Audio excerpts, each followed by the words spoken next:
ஒரு முறை அந்த ஆசிரியர் என்னை தன்னுடைய வீட்டிற்கு அழைத்தார்.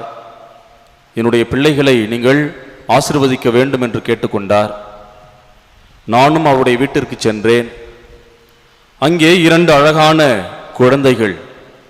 அப்பொழுது அவர் சொன்னார், இப்பொழுதுதான் மருத்துவமனையில் இருந்து இந்த குழந்தைகளை வீட்டிற்கு கொண்டு வந்திருக்கிறோம், எனவேதான் நீங்கள் ஆசீர்வதிக்க வேண்டும் என்று சொல்லி அழைத்திருக்கிறோம் என்று சொன்னார்கள். அந்த தம்பதியினர் வயது முதிர்ந்தவர்கள். ஆனால் பிறந்த குழந்தைகளை கையில் ஏந்தி நிற்பதை பார்த்து அவர்களை பார்த்து கேட்டேன்.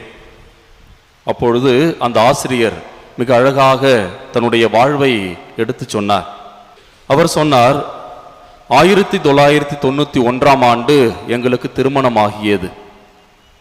ஏறக்குறைய 22 ஆண்டுகள் நாங்கள் குழந்தை பாக்கியத்திற்காக ஜெபித்துக் கொண்டிருந்தோம்.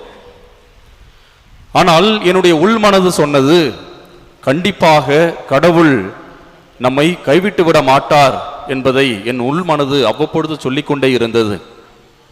இன்னும் சுவாரஸ்யமாக அவர் சொன்னார், ஃபாதர், நான் எப்போல்லாம் அந்த விவிலியத்தை எடுத்து படிக்க ஆரம்பிக்கிறோனோ அப்பொழுதெல்லாம் இந்த இறை வசனம் எனது கண்முன் வந்து சென்றது.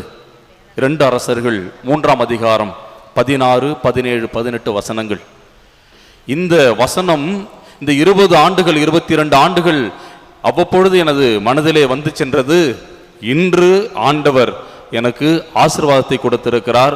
ஒரு குழந்தை பிறக்காதா என்று நாங்கள் தவித்துக் கொண்டிருந்த பொழுது ஆண்டவர் இரட்டிப்பு ஆசீர்வாதமாக 2 குழந்தைகள் எங்களுக்கு கொடுத்திருக்கிறார் என்று சொன்னார். அதிலும் ஒரு ஆண் ஒரு பெண். யார் ஒருவர் ஆண்டவரை முழுமையாக அறிந்து கொள்கிறார்களோ, அன்பு செய்கிறார்களோ, அவர்கள் தாங்கள் கொண்டிருக்கின்ற நம்பிக்கையிலே ஒருபோதும் தளர்ச்சி அடைய மாட்டார்கள். யார் ஒருவர் ஆண்டவருடைய திருவுளத்தை நாடுகிறார்களோ, தேடுகிறார்களோ, கண்டிப்பாக ஆண்டவர் அவர்களுக்கு வளமான ஒரு வாழ்வை கொடுப்பார் என்பதில் எந்தவித சந்தேகமும் இல்லை.